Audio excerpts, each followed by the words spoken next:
Hello, friends, and welcome to the Exams Made Simple. And we are back again with the Hindu Complete Newspaper Analysis for 16th of June 2022. 16 जून 2022 का the Hindu newspaper analysis देखेंगे। शुरू करने से पहले सबसे पहले आज के लिए सवाल जो कि प्रीलिम्स के लिए आपके लिए इंपॉर्टेंट है और जो हम जिस तरीके से प्रोसीड करते हैं न्यूज़पेपर एनालिसिस को वैसे ही करेंगे। आप लोग को कंटेंट अगर पसंद आता है तो प्लीज़ अपना सपोर्ट शो किया करिए। Please do like the video and do share it among your friends as well. Content की गारंटी मैं आपको देता हूँ कि इससे ज़्यादा कंटेंट और इससे ज़्यादा सटीक कंटेंट आपको कोई नहीं देगा। हाँ, फालतू की न्यूज़ बहुत दे सकते हैं लेकिन वो हम नहीं करेंगे, आपका टाइम वेस्ट भी नहीं करेंगे। स्टार्ट करते हैं सबसे पहले क्वेश्चंस के साथ। सबसे पहला सवाल है, nixtamalization technique is associated with which of the following. आपको बताना है निक्स्टामलाइजेशन टेक्निक इनमें से किसके साथ एसोसिएटेड है। पहला ऑप्शन है कार्बन कैप्चर एंड स्टोरेज, दूसरा है फोर्टिफिकेशन ऑफ मेज, तीसरा है प्रोडक्शन ऑफ ग्रीन हाइड्रोजन या चौथा है कल्टीवेशन ऑफ व्हीट। दूसरा सवाल है लैम्डा यानी कि language model for dialog application which was seen in news recently is related to which of the following. LaMDA इनमें से किससे रिलेटेड है। पहला है a new language model to promote linguistic diversity of India, a new model app to provide basic sentences in all Indian languages, an artificial intelligence based chatbot of Google या an innovative platform to teach language to school children. Question number third है, with reference to national clean air program consider the following statements. कुछ statements लिखे हैं। पहला statement है, non attainment cities under NCAP are those that have fallen short of the national ambient air quality standards for over 5 years। दूसरा है, NCAP targets are non binding. अब आपको बताना है कि इनकरेक्ट स्टेटमेंट्स कौन से हैं इनमें से, one only, two only, both या नन। तो ये 3 सवाल हैं। आंसर्स मैं आपको एंड ऑफ द वीडियो बता दूंगा, लेकिन आई होप कि आप अपनी तरफ से क्वेश्चंस को अटेम्प्ट जरूर करेंगे। आगे मूव करते हैं mains question of the day की तरफ। तो आज का mains question of the day है, should India keep a nuclear arsenal as deterrence और should it go for complete denuclearization. अब ये क्वेश्चन मैंने इसलिए पूछा क्योंकि आज एक न्यूज़ भी आएगी, मैं आपको बताऊंगा उसके बारे में। लेकिन आप लोग बहुत अच्छा अटेम्प्ट कर रहे हैं क्वेश्चंस को। जैसे कल मैंने देखा संकेत ने आंसर लिखा था, very very good answer, very good answer. और इस तरीके से आप अटेम्प्ट किया करिए आंसर्स को, तो आई होप कि आप लोग उससे सीखेंगे या समझेंगे एंड ज़रूर अपने मेंस की तैयारी में थोड़ा आगे बढ़ेंगे। तो should India keep a nuclear Arsenal for deterrence या फिर कंप्लीट डी न्यूक्लियराइजेशन करना चाहिए, आपको बताना है। आगे बढ़ते हैं news items of the day की तरफ। तो सबसे पहला एक न्यूज है कि air quality life index release किया गया। Air quality life index release किया गया। अब सबसे पहले बात, किसने रिलीज किया, तो energy policy institute at the university of Chicago. ठीक है ना, तो एपिक नाम का इंस्टीट्यूट है जिसको बोलते हैं energy policy institute at the university of Chicago. अब ये जो फैक्ट होता है ना, ये आपका प्रीलिम्स में मुश्किल है पूछा जाए, या फिर बहुत मतलब अगर बहुत बड़ा फेमस इंस्टीट्यूट या बॉडी है तब तक नहीं पूछा जाएगा। लेकिन जब मेंस आंसर राइटिंग आप करेंगे, कल को आपको क्लाइमेट चेंज के ऊपर, कल को आपको पोल्यूशन के ऊपर, या फिर आपको किसी भी चीज़ के ऊपर, एनवायरनमेंट का कोई भी आंसर आप लिखेंगे तो आप वहां पे ज़रूर इनको कोट कर सकते हैं। ठीक है ना।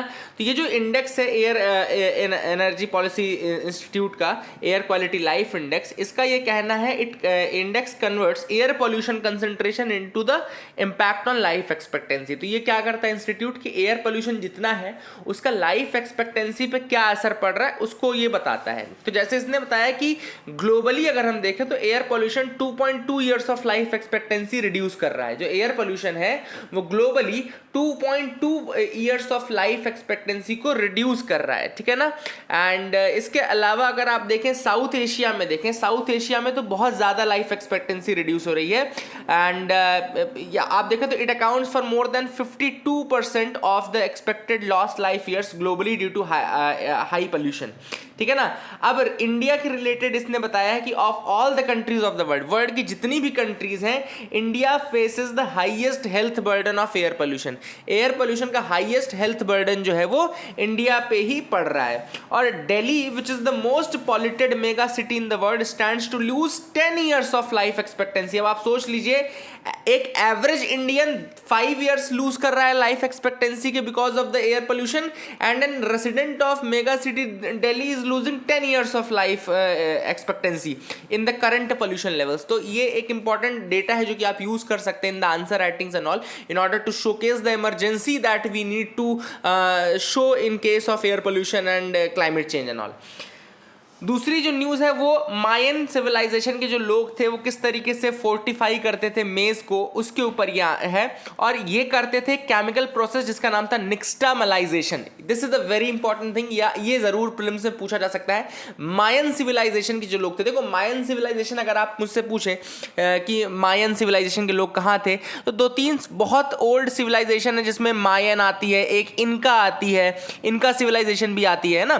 तो ये जो लोग थे ये आपका सेंट्रल अमेरिका, ये मीजो अमेरिकन, आपको पता है मीजो अमेरिका वाला जो रीजन है, ठीक है ना, वहां पे रहते हैं, ठीक है ना। तो मायन सिविलाइजेशन वहाँ के लोग रहते हैं, तो that is how it is it happens. और मायन सिविलाइजेशन के लोग बहुत बहुत ओल्ड है। हॉन्डुरस, बेलारू, ये बिलीज, ये वाला रीजन आपको पता होगा, हॉन्डुरस वाला, निकारागुआ वाला रीजन आपको पता होगा, ठीक है ना। तो these are from that region only, है ना। तो मायन सिविलाइजेशन बहुत पुरानी है एंड वो अपने आप में थोड़ा पहले भी उनका कंस्ट्रक्शन काफ़ी एडवांस था। मीजो अमेरिकन सिविलाइजेशन बेसिकली इनको बोलते हैं। Guatemala, Belize, Honduras, El Salvador, let me show you once. तो मैंने आपके लिए ये मैप भी लाया है। यहाँ पे आप मैप में देख रहे होंगे नॉर्थ अमेरिका है ऊपर, फिर आपका यहाँ पे नॉर्थ अमेरिका में जो मैक्सिको वाला पार्ट खत्म होता है, देखो मैक्सिको वाला पार्ट खत्म होता है ना, ये आपका मैक्सिको वाला पार्ट है। और उसके बाद आपको देखो ये बेलीज स्टार्ट हो गया, ग्वाटेमाला हो गया, हॉन्डुरस हो गया, एल सल्वाडोर हो गया, निकारागुआ हो गया। एक्चुअली यही रीजन है जो कि रीजन है आपका मायन सिविलाइजेशन का, ठीक है ना। तो ये आपको थोड़ा सा फैक्ट पता होना चाहिए। मैप इसीलिए मैं आपको दिखा रहा हूँ ताकि आप बिल्कुल उससे करस्पॉन्ड कर सके, उसको अपने दिमाग में बैठा सकें। तो याद रखिएगा ये नॉर्थ अमेरिका खत्म होता है इधर मैक्सिको के साथ, फिर इधर आपका Mesoamerica part, Belize, Guatemala, Honduras, Nicaragua. अब निकारागुआ में आपको यहाँ पे एक लेक निकारागुआ भी दिख रही होगी, लेक निकारागुआ, और एक लेक मानागुआ भी है। इसके अलावा यहाँ पे देखो तो आपका गल्फ ऑफ हॉन्डुरस है, इधर हॉन्डुरस के जस्ट ऊपर आप देखेंगे गल्फ ऑफ हॉन्डुरस है, और एल सल्वाडोर, और इधर साइड नीचे आपको यहाँ पे गल्फ ऑफ फोंसेका मिलेगी, गल्फ ऑफ फोंसेका, ठीक है ना। तो ये आपका पैसिफिक साइड है, या आपका इधर कैरिबियन सी है, पैसिफिक साइड है, दूसरा इधर कैरिबियन सी है। फिर नीचे आप अगर आओगे तो यहाँ पे कोस्टा रिका है, फिर पनामा है ना, कोस्टा रिका, पनामा, और पनामा के नीचे इधर आपको गल्फ ऑफ पनामा दिखेगी, पनामा भी है, गल्फ ऑफ पनामा भी आपको दिखेगी। और फिर आपका इधर साउथ अमेरिका का पोर्शन शुरू हो जाता है, कोलंबिया वाला पोर्शन शुरू हो जाता है, साउथ अमेरिका का कोलंबिया शुरू हो जाता है, ठीक है ना। तो ये थोड़ा सा आपको जरूर याद रखना, ये पनामा कैनाल है, गल्फ ऑफ पनामा है इधर। इधर मॉस्किटो गल्फ है, मॉस्किटो गल्फ, थोड़ा ये नाम अपने दिमाग में रखो, कल को अगर पूछे तो आपको एरिया याद होना चाहिए कि भाई किधर था सेंट्रल अमेरिका के, एटलीस्ट इतना पता कि ऊपर था कि नीचे था, है ना। क्योंकि यार जैसे इधर उधर करेंगे तो आपका ओशन चेंज हो जाएगा, इधर पैसिफिक है उधर दूसरा है, ठीक है ना। तो ये आपको थोड़ा सा दिमाग में बैठा के रखना है। गल्फ ऑफ मैक्सिको हो गया, कैरिबियन सी आपको पता हो गया। ऊपर देखो केमन आइलैंड्स तो बहुत फेमस है, जो प्रॉफिट ट्रांसफर के लिए कई बार यूज होता है, अपना लोग पैसा रखते हैं वहाँ पे। केमन आइलैंड्स है ना, सेफ हेवन्स है केमन आइलैंड, यहाँ पे आपको ये जमैका आपको दिख रहा होगा, कैरिबियन सी है यहाँ पे, ठीक है। तो this is how it works. I hope you got clarity regarding this news as well. तो याद रखिएगा कि जो ये जो मायन सिविलाइजेशन के लोग थे ये क्या यूज करते थे, निक्स्टामलाइजेशन की टेक्निक यूज करते थे, जो कि यूज होती थी फॉर फोर्टिफिकेशन ऑफ मेज, ठीक है ना। मेज के फोर्टिफिकेशन के लिए क्या यूज करते थे, ये निक्स्टामलाइजेशन की टेक्निक यूज करते थे, ठीक है ना। अब क्या होता था निक्स्टामलाइजेशन में, ये जो मायन लोग हैं they used to soak and cook their maize in an alkaline solution. ये क्या करते थे, अपने मेज को सोक कर देते थे, फिर कुक करते थे इन an alkaline solution and make it more palatable, उसको और खाने योग्य बनाते थे, बेसिकली न्यूट्रिशियस बनाते थे, नॉन टॉक्सिक बनाते थे, ठीक है ना। तो this is how they used to work in this, they used to make soak, they are used to soak and cook their maize in an alkaline solution and then it they make it palatable, nutritious and non toxic, ठीक है ना। And nixtamal is derived from the Nahuatl word nextamalli meaning nixtamalized maize dough. तो वो जो मेज का dough है ना, डो जो होता है उसको निक्स्टामलाइजेशन की टेक्निक से बनाया जाता है, अल्कलाइन सॉल्यूशन में सोक एंड कुक करके। इजी है, याद रखना है ना, बहुत ज़्यादा टफ नहीं है, लेकिन अच्छा फैक्ट है। बिम्स्टेक के बारे में फैक्ट आपको पता है कि बिम्स्टेक का फॉर्मेशन 1997 में हुआ था। एक इंटरनेशनल ऑर्गेनाइजेशन है, 7 South Asian and South East Asian nations की मिक्सचर से बनी है। बिम्स्टेक स्टेट्स में आते हैं Bangladesh, Bhutan, India, Nepal, Sri Lanka, Thailand. They are the countries which are dependent upon Bay of Bengal, इसीलिए Bay of Bengal initiative for इसको बिम्स्टेक को बोलते हैं, बे ऑफ बंगाल इनिशिएटिव बोलते हैं ना, तो that is how you should remember it. अब इसका टेक्नोलॉजी ट्रांसफर फैसिलिटी, एक टीटीएफ करके एक चीज आई थी, मैं आपको उसके बारे में बताऊंगा। टीटीएफ, अगर आपसे पूछे बिम्स्टेक टीटीएफ क्या है, तो it's a technology transfer facility, जिसका अभी कोलंबो में जो समिट हुआ था श्रीलंका में, उसमें डिसीजन लिया गया उसके रिगार्डिंग। परमानेंट सेक्रेटेरिएट आपको याद रखना है, बिम्स्टेक का ढाका में है, बांग्लादेश में परमानेंट सेक्रेटेरिएट है। और बिम्स्टेक का फ्री ट्रेड एग्रीमेंट अभी निगोशिएशन में है, अभी हुआ नहीं है, फ्री ट्रेड एग्रीमेंट निगोशिएशन में अभी हुआ नहीं है। और टेक्नोलॉजी ट्रांसफर फैसिलिटी अभी जो 5th बिम्स्टेक समिट था वो कोलंबो श्रीलंका में हुआ था, याद रखिएगा। 5th बिम्स्टेक समिट कहाँ हुआ था? कोलंबो श्रीलंका में हुआ था, और वहां पर ही टेक्नोलॉजी ट्रांसफर फैसिलिटी की बात की गई है। अभी टेक्नोलॉजी ट्रांसफर फैसिलिटी क्या करेगी? ये करेगी basically coordination, facilitation and strengthening of the cooperation, ठीक है ना, कोऑपरेशन को स्ट्रेंथन करेगी, टेक्नोलॉजी ट्रांसफर में मदद करेगी, तो ठीक है ना, ये आपको याद रखना है। स्ट्रेंथन करेगी कोऑपरेशन को, टेक्नोलॉजी ट्रांसफर को, इन सब चीजों को मदद करेगी, ठीक है। I hope you got clarity.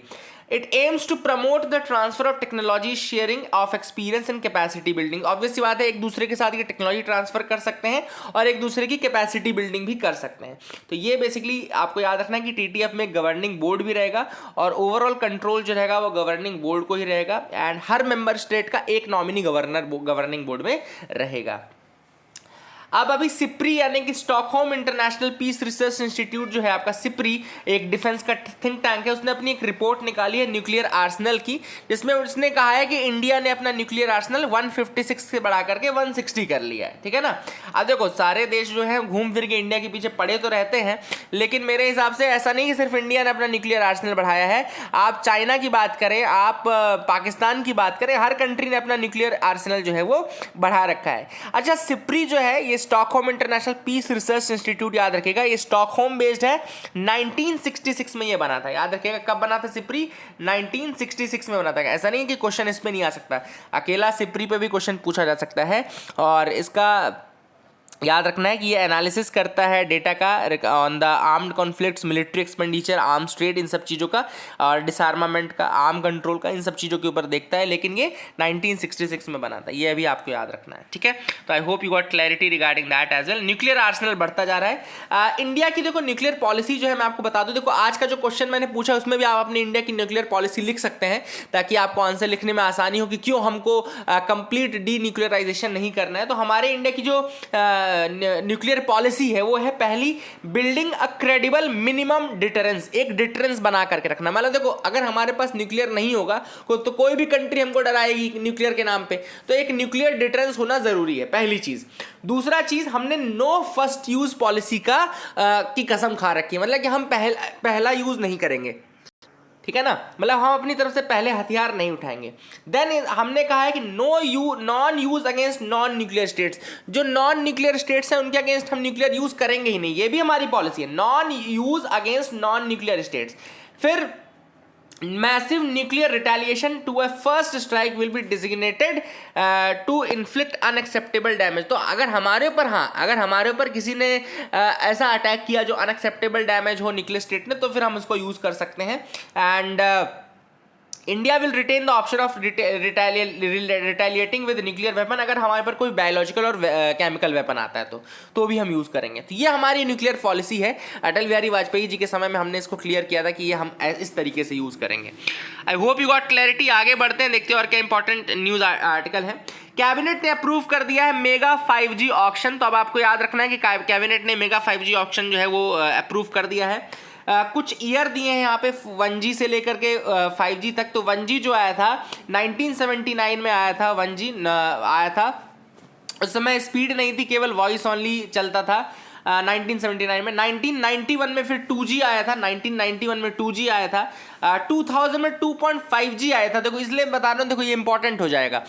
इस तरीके से मैच द कॉलम भी दे सकता है। और दूसरा चीज़ 2.5G तो मुझे खुद ही नहीं पता था आज के पहले न्यूज़पेपर में, तो 2.5G था। फिर 2001 में आपका 3G आ गया, 2010 में आपका 4G आ गया, और 2020 में आपका 5G के इनिशिएट कर दिया था कई कंट्रीज ने, ठीक है ना।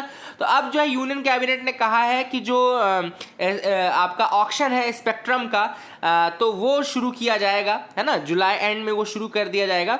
एंड स्पेक्ट्रम जो है लगभग 26 जुलाई को स्टार्ट होगा और स्पेक्ट्रम ऑक्शन के बाद ही ऑब्वियस सी बात है इंडिया में आ सकता है। इसको मॉनिटर करेगा telecom regulatory authority of India, try, जो कि इसकी रेगुलेटरी बॉडी भी आप सबको पता होगा, ट्राई एक रेगुलेटरी बॉडी है, तो that is how it will work. Try के बारे में आपको मैं कुछ फैक्ट्स बता देता हूँ। सबसे पहले इसको फुल फॉर्म होता है telecom regulatory authority of India, और याद रखिएगा कि ये आपका जो है एक स्टैट्यूटरी बॉडी है।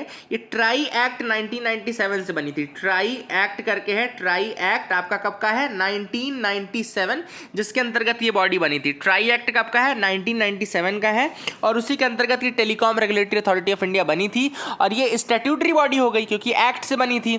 इसका एम क्या है, to create and nurture the conditions of growth of telecommunication. India में टेली कम्युनिकेशन की ग्रोथ को नर्चर करना, और दूसरा एक लेवल प्लेइंग फील्ड सबको मेंटेन करके रखना, ये देखना कि कोई अनफेयर ट्रेड प्रैक्टिस या अनफेयर इस तरीके के प्रैक्टिस यूज ना कर रहा हो। जो ट्राई कंसिस्ट होती है उसमें एक चेयरपर्सन होता है, 2 होल टाइम मेंबर्स होते हैं, 2 पार्ट टाइम मेंबर्स होते हैं, ठीक है ना, और सभी के सभी अपॉइंट होते हैं by the government of India, ठीक है ना, all appointed by the government of India. Chairperson जो होता है shall hold the office for a tenure of 3 years और till the age of 65 years। तो इसका चेयरपर्सन याद रखिएगा 3 साल या 65 साल की टेन्योर रहती है। तो ये भी कुछ आपको फैक्ट्स बताने ज़रूरी थे। आई होप यू गॉट क्लैरिटी। अब आज एडिटोरियल में बिल्कुल आपको इंटरेस्ट लेने की जरूरत नहीं है। पहला कोविड का है, बिल्कुल आपको यूज़ नहीं करना है, और बीसीसीआई के ऊपर वो भी नहीं करना। पॉवर्टी वाले में कुछ भी नहीं दिया होगा। देखो मैं आपको इसलिए बता रहा हूँ क्योंकि आप टाइम ना वेस्ट करें। Sri Lankan crisis, a window of economic opportunity, इसमें भी केवल 2 ही फैक्ट है। सबसे पहले ऑथर ने कहा है कि श्रीलंका जो रहा है, श्रीलंका ने बहुत ज़्यादा हमसे क्लोजनेस बनाई नहीं because of the China factor. ये लिख लो सबसे पहले कि चाइना फैक्टर के कारण श्रीलंका हमसे बहुत ज़्यादा क्लोजनेस बनाता नहीं था। दूसरा, हमने लेकिन हमेशा श्रीलंका की मदद करनी चाहिए because of our neighbourhood first policy. Neighbourhood first policy, हमने हमेशा नेबरहुड फर्स्ट पॉलिसी के तहत श्रीलंका की मदद करनी चाहिए। लेकिन ऑब्वियस सी बात है श्रीलंका हमारी मदद नहीं लेता था, चाइना के पल्लू के नीचे जाके छुपता था बार बार। अब देखो क्या हुआ कि अभी जो क्राइसिस है, इकोनॉमिक क्राइसिस में इंडिया ने बहुत ज़्यादा मदद की। अगर आपको पता नहीं है तो मैं आपको बता दूं, इंडिया ने ऑब्वियस सी बात है line of credit facility provide की export import bank of India ने। फिर इंडिया की जो फाइनेंस मिनिस्टर है उन्होंने इंटरनेशनल मॉनेटरी फंड से अपील की कि आप इनकी मदद करें। तमिलनाडु ने डिसाइड किया कि 123 करोड़ रुपीस की एड प्रोवाइड करेंगे, जिसमें 40,000 tons of rice, 137 types of life saving drugs, 500 tons of milk powder, ये सब प्रोवाइड किया गया। इसके अलावा भी बहुत सारे हमने उनको मदद किया है, ठीक है ना। अब थोड़ा क्लोजनेस हमारी बढ़ी है, तो ऑथर ने ये सजेशन दिया है कि चूंकि इंडिया और श्रीलंका दोनों के पास बहुत ज़्यादा अपॉर्चुनिटी है in order to grow economically, हम दोनों के पास अपॉर्चुनिटी है, इंडिया काफ़ी मदद कर सकता है श्रीलंका की। श्रीलंका एक अच्छा मार्केट हो सकता है। श्रीलंका ना केवल एक मार्केट हो सकता है बल्कि अगर इंडिया की टेक्नोलॉजी ट्रांसफर का यूज़ करे, इंडिया की टेक्नोलॉजीज़ का यूज़ करे, तो एक अच्छा फ्यूचर भी उसका एक ब्राइट है। तो वही वाली चीज़ ऑथर ने बोली कि अब हमको collaboration, cooperation, free trade agreement और ये सब चीज़ें अच्छे से कर लेनी चाहिए। बिम्स्टेक का भी हिस्सा है श्रीलंका, तो उसको और ज़्यादा क्लोज आना चाहिए और चाइना से थोड़ा उसको दूरी बना के रखना चाहिए, क्योंकि चाइना के ही डेट ट्रैप के कारण उसका पूरा इकोनॉमिक जो एक तरीके से पतन हुआ है वो हुआ है। ऑथर ने ये भी बताया कि कितने प्रोजेक्ट्स हमारे तोड़े गए श्रीलंका ने, जैसे कि पहले हमको वेस्ट कंटेनर टर्मिनल जो वो था दिया गया था, ईस्ट कंटेनर में हमको एक तो कोलंबो पोर्ट हमको डेवलप करने का बोला था पहले, फिर हमको वो नहीं बोला गया। फिर वहाँ पर एक हमको रेलवे लाइन बनाने के लिए कही थी, वो हमको नहीं दी गई। इसके अलावा एनटीपीसी के कोलैबोरेशन से वहां पे सिलोन इलेक्ट्रिसिटी बोर्ड के साथ वो कैंसिल कर दिया गया है ना। एक कोल फायर्ड 500 मेगावाट का प्रोजेक्ट था। इसके अलावा कनकेसन, थुरई हार्बर और पलाली एयरपोर्ट जो जाफना में है, जाफना एयरपोर्ट, वो भी प्रोजेक्ट हमारे लिए नहीं कैंसिल कर दिया गया। तो ऑथर ने कहा कि ऐसा नहीं कि श्रीलंका ने बहुत ज़्यादा अच्छा किया है कि हम पे बैक कर रहे हैं, ऐसा नहीं है, लेकिन फिर भी हमारी जो नेबरहुड फर्स्ट पॉलिसी उसके तहत हम उसकी मदद कर रहे हैं एंड करना भी चाहिए। ठीक है, अगर आपका नेबर खतरे में तो करना चाहिए, लेकिन हाँ अब फ्यूचर के लिए श्रीलंका को ज़रूर एक्टिव हो जाना चाहिए और इंडिया की जितनी भी जो भी कहना चाहिए कि जितना भी कोलैबोरेशन वो इंडिया के साथ करें वो कम है। यहाँ पे आर्टिकल है the fragile state of nuclear डिसआर्मामेंट। अब ऑथर ने यहाँ बात की कि भैया न्यूक्लियर डिसआर्मामेंट की कहानी तो खूब चलती है कि भाई अमेरिका ने कहा हम डिसआर्मामेंट करेंगे, रशिया ने कहा हम डिसआर्मामेंट करेंगे। फिर आपका जो सिप्री की रिपोर्ट आ रही है उसमें पता चल रहा है कि सारी कंट्रीज जो है अपना न्यूक्लियर आर्सेनल कम करने पर नहीं है, हर कंट्री अपना न्यूक्लियर आर्सेनल बढ़ा रही है। हाँ, इंडिया ने भी बढ़ाया है तो क्यों ना बढ़ाए, जब वर्ल्ड की सारी कंट्रीज बढ़ा रही हैं तो इंडिया क्यों ना बढ़ाए। तो इस रिपोर्ट को केवल इस तरीके से याद रखना कि इंडिया आपको पता है वेपन्स में जो टॉप इंपोर्टर रहता है वो इंडिया ही है, टॉप इंपोर्टर। इसके अलावा जो इंडिया के अलावा टॉप 5 अदर हैं उनमें आता है आपका Saudi Arabia, Egypt, China, Australia. याद रखेगा टॉप 5 में इंडिया आ गया, फिर उसके बाद आता है आपका सऊदी अरेबिया, इजिप्ट, चाइना और ऑस्ट्रेलिया। सिप्री ने कहा कि ये 5 स्टेट्स जो हैं लगभग 35% ऑफ ग्लोबल आर्म्स इंपोर्ट करते हैं, 38% ऑफ ग्लोबल आर्म्स इंपोर्ट ये 5 कंट्रीज जिसमें India, Saudi Arabia, Egypt, China और ऑस्ट्रेलिया आपके आते हैं। और ऑथर ने वही कहा है कि ये जो आर्म्ड न्यूक्लियर आर्सेनल है वो बढ़ता जा रहा है कंट्रीज में, है ना। और जो भी डाउन साइजिंग भी देखने को मिली है यूएसए और रशिया में, वो उनके जो ऑलरेडी जो ऑब्सलीट वॉरहेड्स हैं उनको उन्होंने किया, लेकिन कोई भी ऐसा वॉरहेड उन्होंने जो भी न्यूक्लियर वॉर में यूज हो सकता है वो नहीं किया है। एक बहुत अच्छा कोट इन्होंने लिखा था, a nuclear war can not be won and thus must never be fought. ये बहुत अच्छा कोट है जो आप यूज कर सकते हैं। A nuclear war it can not be won and must never be fought, ये बहुत ही अच्छी है जो कि आपको ध्यान में रखना है। और इंडिया की पॉलिसी को आप लिख सकते हैं कि बहुत अच्छी पॉलिसी है, जो हमारी नो फर्स्ट यूज और मिनिमम डिटरेंस की पॉलिसी है, प्लस हम यूज़ नहीं करते अगेंस्ट नॉन न्यूक्लियर स्टेट्स। तो ये काफ़ी अच्छी पॉलिसी है जो कि वर्ल्ड में यूज़ हो सकती है ना। तो that is how it works. Justice Desai is the new press council chief. तो जस्टिस रंजना प्रकाश देसाई जो हैं फॉर्मर जज ऑफ सुप्रीम कोर्ट, उनको सेलेक्ट किया गया है for the post of the press council of India chairperson. तो press council of India chairperson के रूप में इनको सेलेक्ट किया गया है।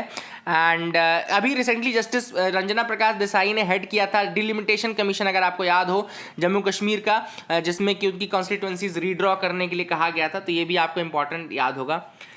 अग्निवीर, कल आपको मैंने स्कीम बताई थी अग्निवीर की, जिसमें कि 4 साल के लिए उनका रिक्रूटमेंट किया जाएगा, है ना। और उनको काफ़ी अच्छा पे पैकेज दिया जाएगा। प्लस उनको ये भी कहा गया कि जब आप जाएंगे तो आपको 11-12 लाख रुपए मिलेगा, प्लस आपको दूसरे जो सर्विसेज उसमें एडवांटेज मिलेगा। 25% 25% of the Agniveers will be retained in the army, rest 75% को हटाया जाएगा वहाँ से। और इसमें उन्होंने कहा कि जो CAPF में रिक्रूटमेंट है, यानी कि सेंट्रल आर्म्ड पुलिस फोर्सेज, अब सेंट्रल आर्म्ड पुलिस फोर्स में आपका क्या क्या आता है, SSB आता है, आपका CISF आता है, आपका CRPF आता है, ठीक है ना, आपका ITBP आता है, ठीक है ना, और आपका BSF आता है। तो ये आपके 5 फोर्सेज आती हैं जो कि CAPF में आती हैं। और एक जो आसाम राइफल्स है उसको पैरामिलिट्री बोलते हैं, इसलिए बोलते हैं उसको क्योंकि वो डिफेंस के अंदर भी आता है और वो होम मिनिस्ट्री के अंदर भी आता है। तो याद रखिएगा आसाम राइफल्स को आपका डिफेंस के अंदर भी आता है और होम मिनिस्ट्री का भी कंट्रोल रहता है उसके ऊपर। तो ये कुछ चीज़ें जो कि इंपॉर्टेंट है। एंड अभी CAPF में 80% का रिक्रूटमेंट की कमी देखने को मिली है, इसीलिए ऐसा कहा गया कि अग्निवीर को जो है वो उनमें ज़्यादा प्रेफरेंस मिलेगी। अब अग्निवीर के लिए एक और इम्पॉर्टेंट चीज़ किया गया है इग्नू द्वारा। इग्नू ने कहा है कि वो अग्निपथ रिक्रूटमेंट के साथ साथ एक 3 साल का डिग्री प्रोग्राम भी करेंगे, 3 साल का डिग्री प्रोग्राम भी करेंगे, ताकि अग्निवीर जो है उनको बाद में जॉब मिलने में दिक्कत ना हो, उनकी स्किल्स डेवलपमेंट भी होती रहे। तो इग्नू के साथ इन्होंने डील किया है। प्रोग्राम जो है वो इग्नू डिज़ाइन कर रहा है, जिसमें कि 50% ऑफ द क्रेडिट जो है रिक्वायर्ड फॉर ग्रेजुएट डिग्री वो आएगी from the skills received under the Agnipath scheme. तो अग्निपथ स्कीम के अंतर्गत जो लोग एम्प्लॉय होंगे उनकी 50% तो इस डिग्री में 50% तो उन्हीं को इसी का वेटेज मिल जाएगा, ठीक है ना, इस 3 साल के डिग्री प्रोग्राम में। प्लस 50% जो है वो कुछ सब्जेक्ट जैसे कि language, economics, history, political science, ये सब, मैथमेटिक्स, एजुकेशन, कॉमर्स, टूरिज्म, इन सबको मिला करके रहेगा। और ये इग्नू जो है वो इंटर करेगी MOU with army, navy and air force इस प्रोग्राम के लिए। दूसरी चीज़ यहाँ पे मल्टीपल एंट्री मल्टीपल एग्जिट का ऑप्शन भी प्रोवाइडेड रहेगा, और इसको AICTE और NCVET यानी कि national council for vocational education and training दोनों के द्वारा मान्यता प्राप्त है। और इसके अलावा जब पहला साल आपका कंप्लीट होगा तो एक अंडर ग्रेजुएट सर्टिफिकेट आपको मिलेगा, दूसरा साल जब हो जाएगा तो आपको अंडर ग्रेजुएट डिप्लोमा मिलेगा, और तीसरा साल जब कंप्लीट होगा तो आपको अंडर ग्रेजुएट डिग्री मिल जाएगी। तो this is how it will work. I hope you got clarity. अब जो डिमोलिशन होता है या फिर जो बुलडोजरिंग होती है उससे कौन कौन से आपके राइट्स जाते हैं, तो उसमें ऑथर ने कहा है कि आर्टिकल 300A जो है, यानी कि जो बेसिक ह्यूमन राइट है, राइट टू प्रॉपर्टी का, वो जाता है पहली चीज़।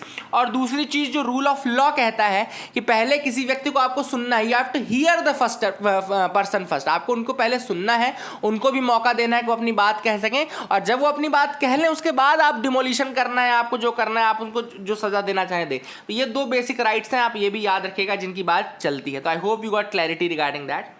Nursing degree with add on Ayurveda soon, अब इंडिया जो है वो अनवील करेगा पहला इंटीग्रेटेड, याद रखिएगा, first integrated Ayurveda nursing degree as a add on to allopathy और conventional nursing programme.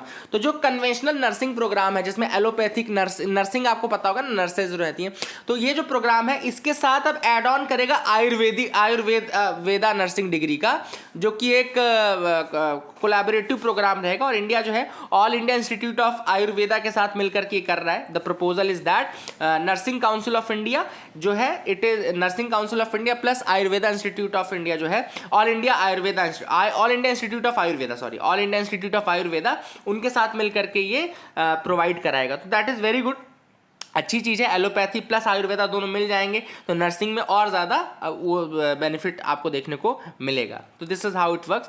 I hope you got clarity. Global जो ऑयल डिमांड है वो राइज करेगी 2%, ऐसा इंटरनेशनल एनर्जी एजेंसी ने कहा है। याद रखिएगा 2017 में इंडिया जो है इंटरनेशनल एनर्जी एजेंसी का एसोसिएट मेंबर बना था।